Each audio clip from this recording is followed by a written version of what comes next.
to the last part of our translation exposure lecture.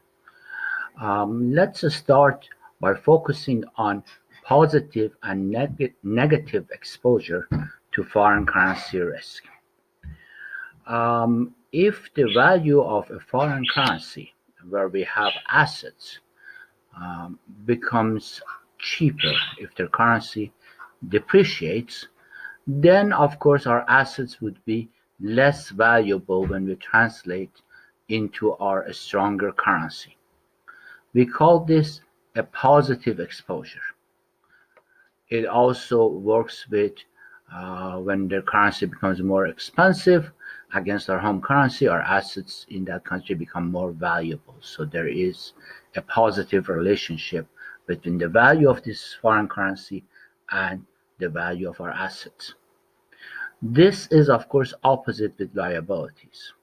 We say foreign currency liabilities are negatively exposed to the foreign currency value.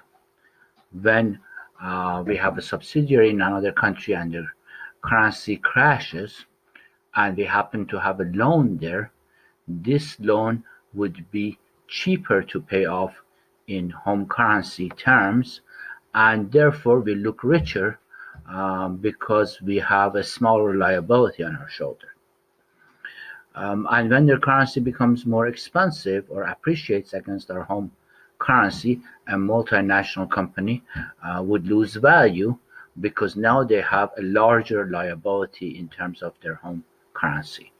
And so this topic is relatively easy, but these words positively exposed to foreign currency risk and negatively exposed to foreign currency risk are sometimes confusing, so we want to focus on.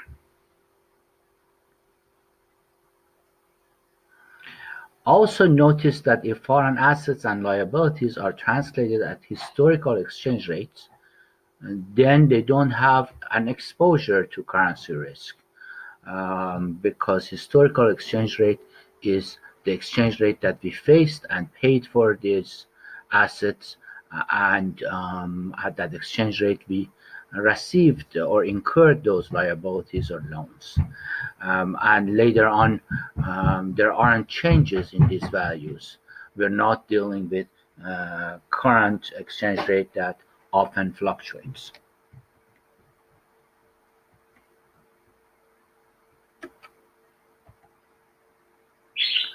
Let's also go to practical importance of this translation exposure. There is a survey of treasurers of American firms that gives you a flavor of how important this risk or the various risks that we study in international finance are. There are three different exposures that go together when we have subsidiaries in another country. One is transaction exposure, which you have seen a lecture on that in this series. The other one is operating exposure, which we haven't covered and as of yet. And the last one is translation exposure, which I have indicated in red here and we're covering now. So in that survey, which was published in Journal of Applied Corporate Finance in 1995, the U.S. treasurers rated the importance of these various risks, ranking them from 1 to 5. And when we did the lecture in terms of transaction exposure, we discussed that a large multinational had gone bankrupt in the past because of transaction exposure. We also discussed South American loans that made some countries bankrupt in a currency crisis. Therefore, transaction exposure is obviously important to treasurers. And here the ranking is 1.4 from 5. They mostly strongly agree that transaction exposure is something that a treasurer should pay attention to and hedge and make sure that it doesn't hurt the firm that they are working at. Then operating exposure is ranked quite high as 1.8, and translation exposure is ranked as 2.4, so sort of in middle between 1 and 5. And as this lecture pointed out, translation exposure is a paper exposure, is an accounting exposure. It doesn't involve cash flows. Therefore, its importance is not critical. However, it is not insignificant either because it affects our stock prices, our profits, and information that accountants disseminate about our multinational firm. And so, in that sense, as employees, we do pay some attention to translation exposure. And of course, we have to translate according to the requirements of tax authorities and regulators. And in that sense, also, this is a job that must be done. Let me say a little bit about operating exposure here, and later on we would have a complete lecture on it. Operating exposure says not only a currency crash affects our earnings after we take the foreign currency and bring it home because the foreign currency have crashed and have gone half price, for example. It also affects economically our customers in that country. They substitute other assets, they purchase less from us, so our sales is also affected. Therefore, operating exposure could be quite critical, and in a sense, it's a double whammy. The cash flows, the magnitude of cash flows are affected, and also when we make these cash flows from one currency to the other, the currency values have changed.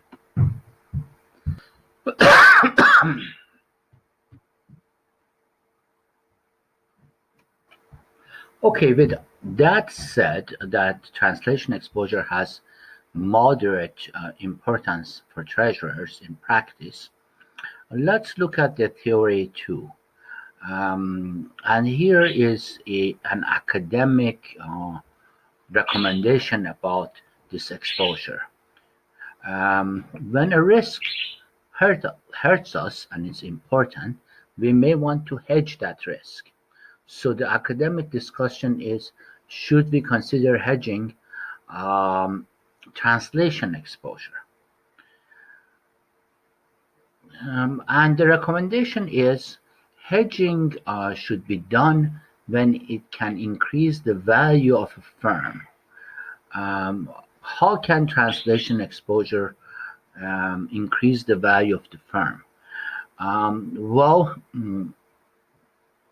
a reduction in risk itself may give us a better stock prices. Translation could affect the taxes that we pay, and paying lower taxes may be a reason for trying to avoid volatility and keep the income the same. One may worry about cost of financial distress. There may be various agency costs involved. Agency costs could be because of a conflict of interest between a stakeholder class and another stakeholder class. For example, managers' job performance may be tied to some accounting ratio that is affected by translation risk. But overall, there is no value in hedging translation risk if it does not cause a cash flow variation. If it is basically paper loss and it does not affect a real factor such as our stock price. We know that translation when it's done in accounting, it doesn't involve cash flows directly. But indirect cash flows are possible, and when we are talking about this blanket statement of hedging cash flows that are volatile, um, we are worried that translation may give us that kind of volatility again by affecting the cost of capital or something else that causes more cash going out of the treasury. Therefore, translation exposure may or may not involve some cash flows, and one has to be careful about hedging it.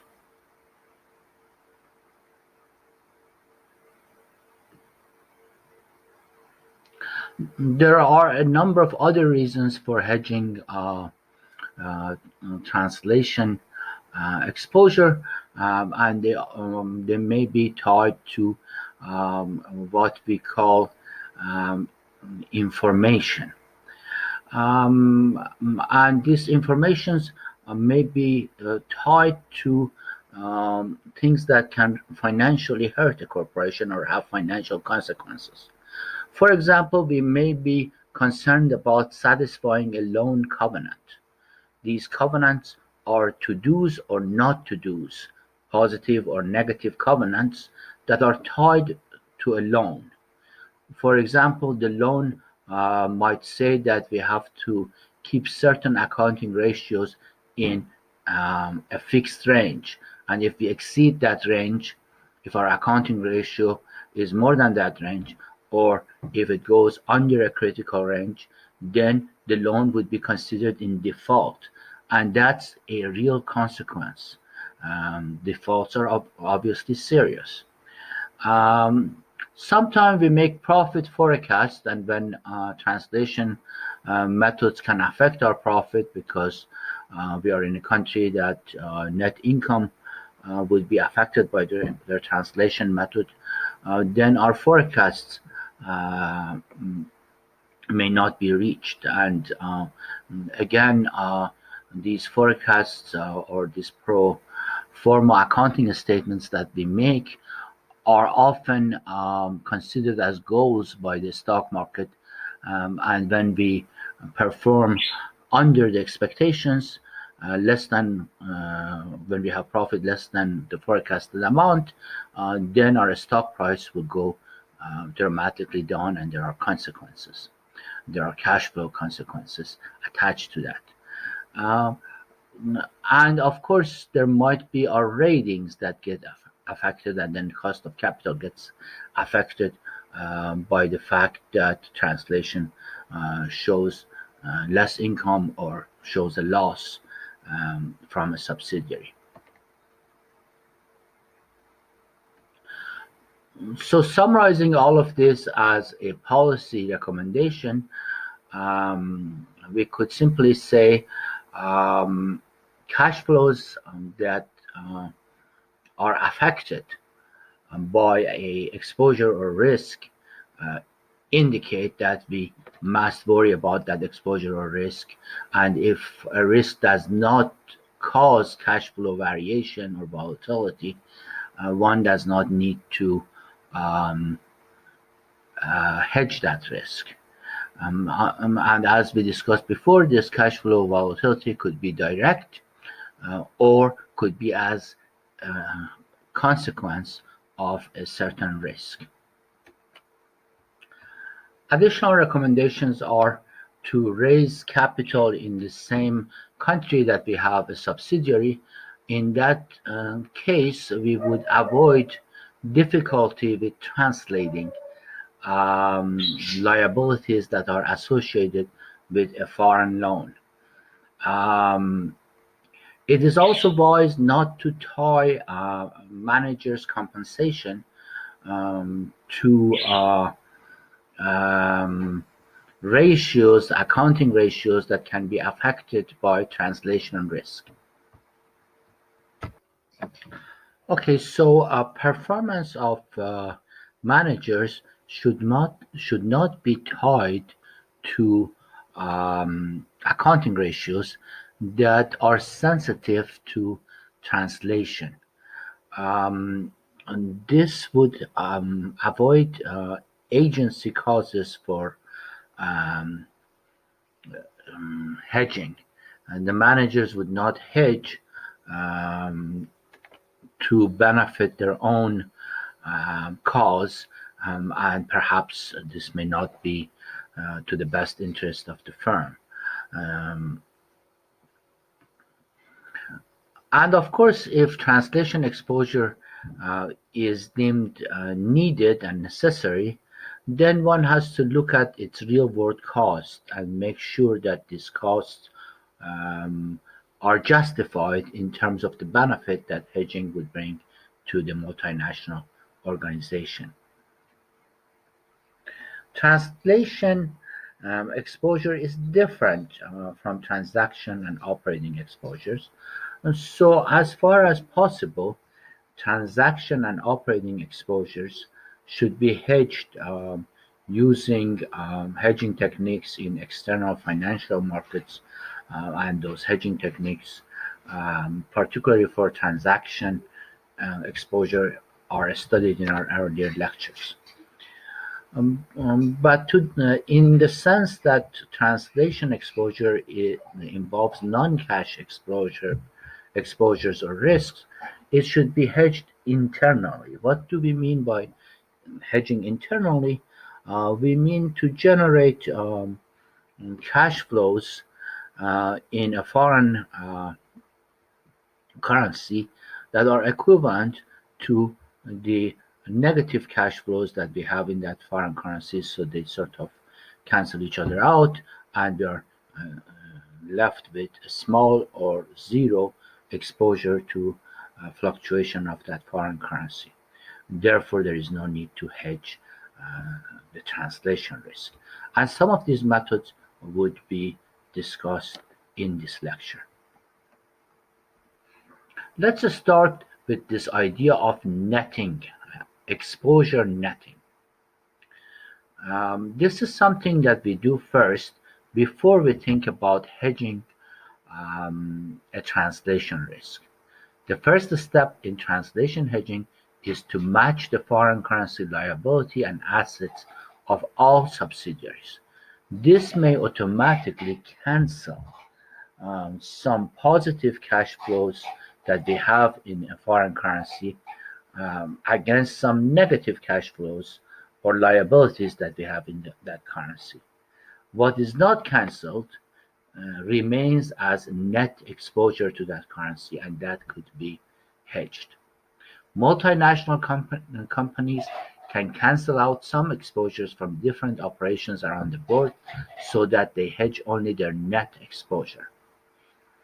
Also, it's important to keep in mind that your exposure in a particular country like China may not be just to Chinese currency.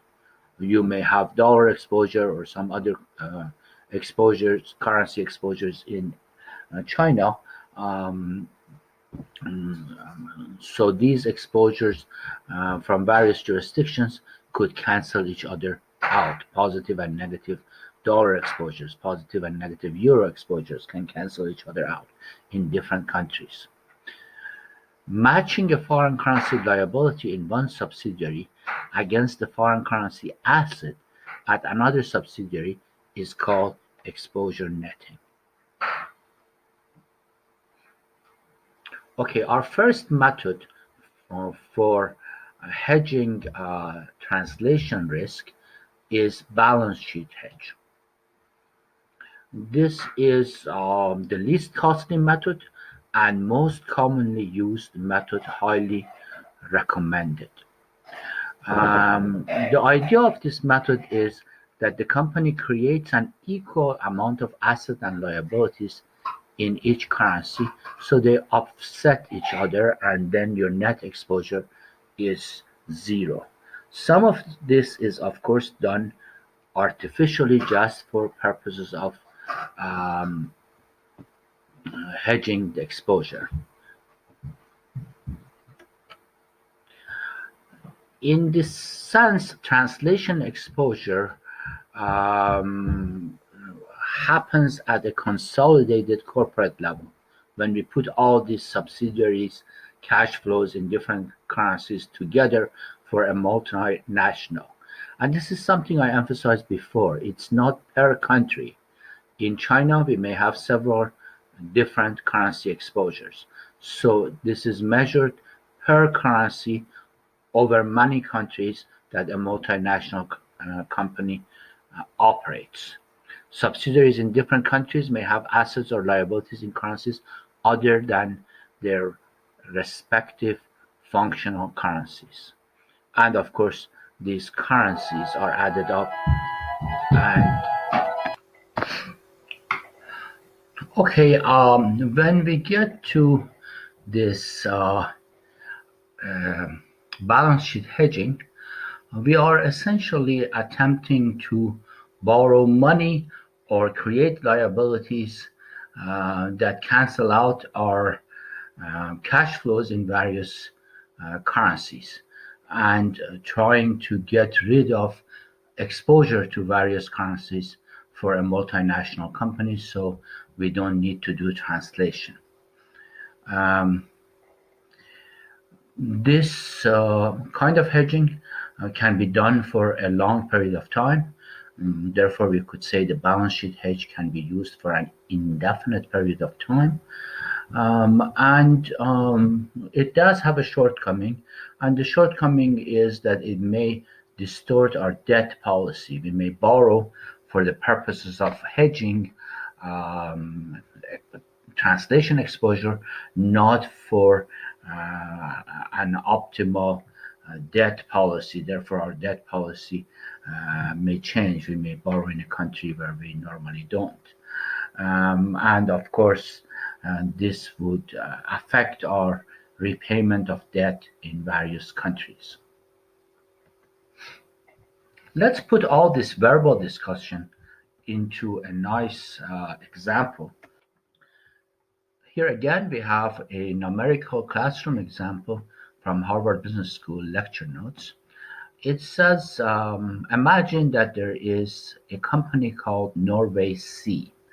This company is a Norwegian subsidiary of an American firm. And Norwegian subsidiary, Norway Sea, has 1 million Norwegian krone that is affected by translation exposure. Now they give us a balance sheet, and this balance sheet has assets, current assets. They list the three major accounts that we usually have under short-term or current assets: cash, accounts receivable, and inventory. And then we have one fixed asset account, and that's equipment, and that's 1 million. These assets are added up, 1,500,000 cash plus 500,000 receivables plus 750,000 inventory plus 1 million equipment gives us a total asset of 3,750,000. It's a balance sheet, so the other side, liabilities and equity, should be 3,750,000. We have two current liabilities or short-term liabilities. One is accounts payable. We have purchased materials from subsidiaries and haven't paid for it yet, and that's 250,000 krone. And we have borrowed from the bank short-term to pay employees, wages, and other things, and that's 1,750,000 krone. And we have a long-term liability, which is a loan of 750,000. And our ownership value, our equity in this firm is 1 million krone. Adding up these numbers, 250,000 plus 1,750,000 plus 750,000 plus 1 million equity gives us the other side of the balance sheet, which is 3,750,000. And this balance sheet balances. A very important point that we learn from this balance sheet is right on top in the title. So the title says that 1 million Norwegian krone is exposed to translation exposure. When you look at this balance sheet, you see the equity of the firm is 1 million Norwegian krone. So what we learn from this is our equity is what is exposed to translation exposure. Let's make this to exam question, which is very common in my exams. You receive a balance sheet for a company, and I would ask you what is their exposure to foreign exchange translation risk. You would zoom in into the equity account, total equity, owner's equity plus common equity. You read off that number and you produce that as an answer to this question. So this firm has a 1 million Norwegian krone exposure to translation risk. Now we have a nice little calculation at the bottom of this exercise. It says if the Norwegian krone were valued at 6 Norwegian krone per dollar. Again, old values, but nice for a classroom exercise. And then Norwegian krone depreciated against US dollar by 10% during the next accounting period. Well, right away we calculate 10% depreciation from 6. 10% of 6 is 0.6. So 6.6 Norwegian krone per dollar is the new exchange rate, and the old one was 6. They are kind enough to make this calculation and say that after 10% depreciation, 6.6 Norwegian krone buys a dollar. Then they calculate a translation loss or gain for us. Notice at how this calculation is made. They say our exposure to translation risk is 1 million Norwegian krone, our equity. Old times, this 1 million was divided by 6 Norwegian krone per dollar. So the first item you have here is the old calculation. Our equity was 1 million divided by 6 Norwegian krone per dollar. But now the value had changed. The same 1 million now gets divided by 6.6 and gives us our new equity in dollars. These two amounts are subtracted from each other, and of course the units are dollars. How much our equity is worth in dollars old times, and how much our equity is worth in dollars in this Norwegian subsidiary now after the currency depreciation. And the difference between these two values gives us a $15,151 of translation loss. So this is a nice little calculation that you should be able to do based on a balance sheet and figure out losses or gains after foreign currency depreciates or appreciates for a given country.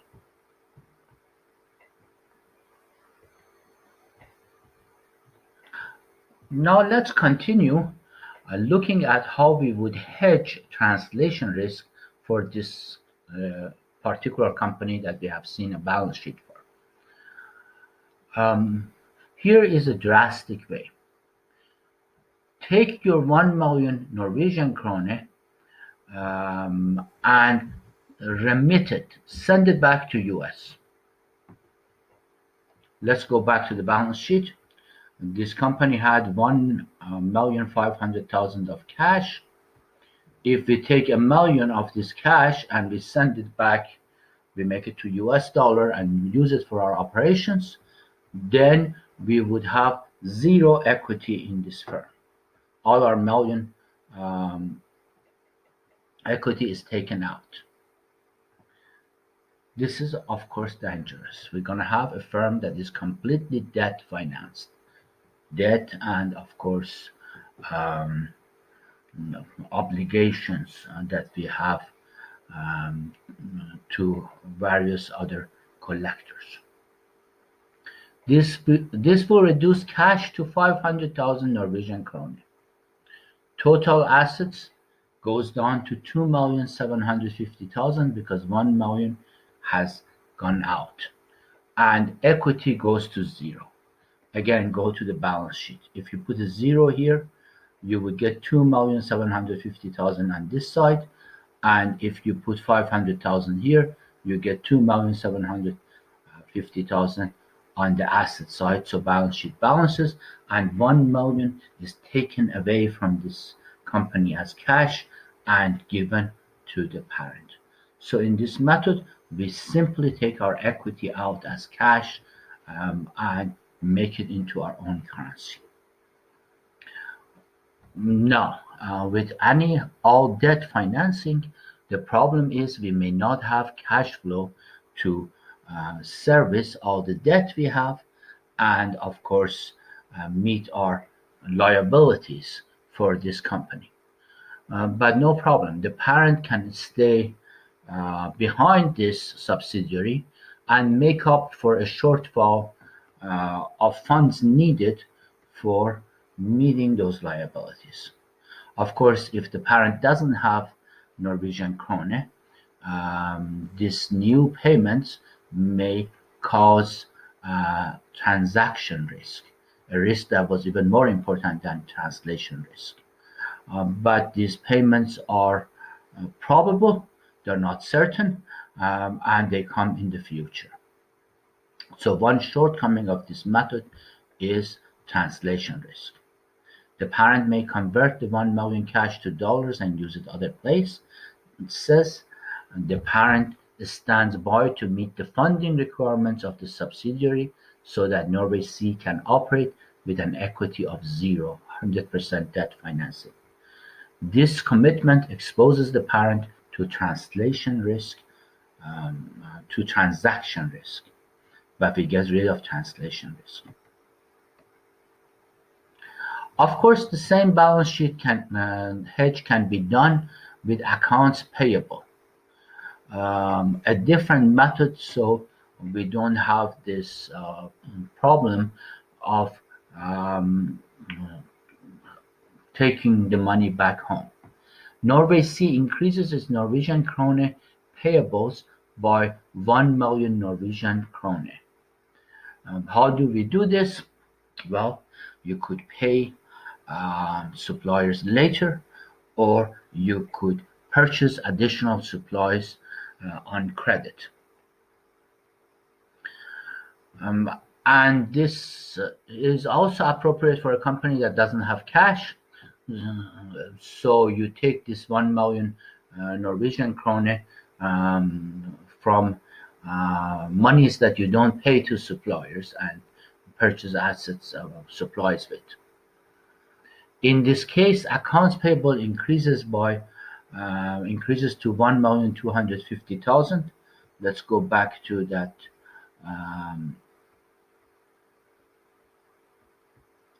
balance sheet. Accounts payable was 250,000. It increases to 1,250,000, and we can wipe this equity to zero because we send a million home, and the balance sheet is the rest of it stays the same. The liability and equity adds up to 3,750,000 with zero equity, and 1,250,000 accounts payable, and the asset side stays the same. The parent may use the funds elsewhere where it has a net shortfall of Norwegian krone that are causing a translation exposure. The parent may convert the 1 million Norwegian krone cash to dollars. So this use of cash is very similar to our last slide. The parent stands by to meet the funding requirements of the subsidiary so that Norway Sea can operate with an equity of zero. And of course, as before, we would have exposure to transaction risk. It's possible to do the same balance sheet hedge using accounts payable.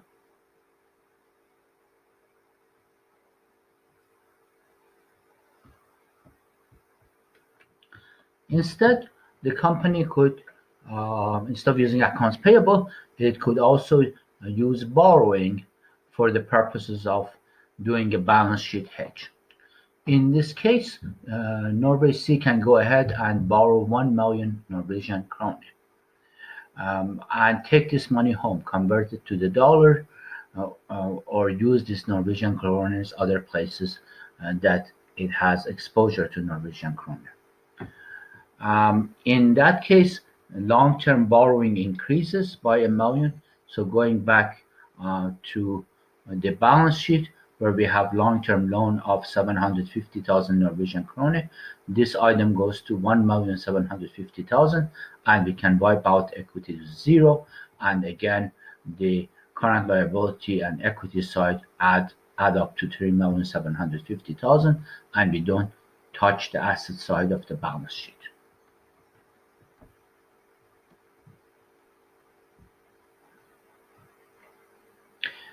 Increasing long-term debt affects the subsidiary's credit.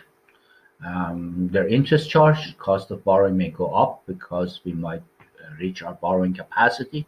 Our credit may be affected and lowered, and therefore there might be additional default risk premium added to the cost of our capital. And overall, our subsidiary would become riskier. So these are all costs of this method of balance sheet hedging. The required loan payment can expose Norway Sea to transaction risk. As before, we may not be able to earn these cash flows in Norwegian krone, and we may have to pay for them in dollars, and then we convert our dollars to Norwegian krone.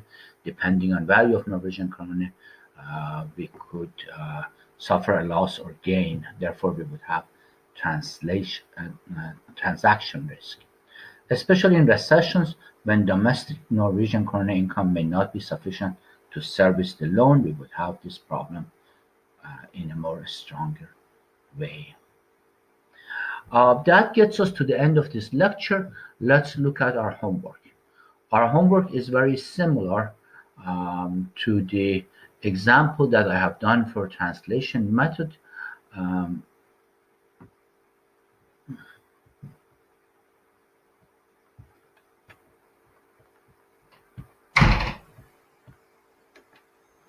Okay, our homework number one says give an example similar to my example in this lecture for translation methods. The numbers are slightly different. Here, the historical value of a dollar against the functional currency is 4 functional currencies by a dollar, and the current accounting period, we have a value of 2 functional currencies buying a dollar. And there is a table for this in the next slide, and you are supposed to fill up the empty cells in this table for each translation method, so you get some practice with each. Homework number 2 says give an example similar to this Norway Sea example, except here in this example the Norwegian krone had depreciated by 20%. I did the example for a depreciation of 10%. This homework is also written down at the last slide.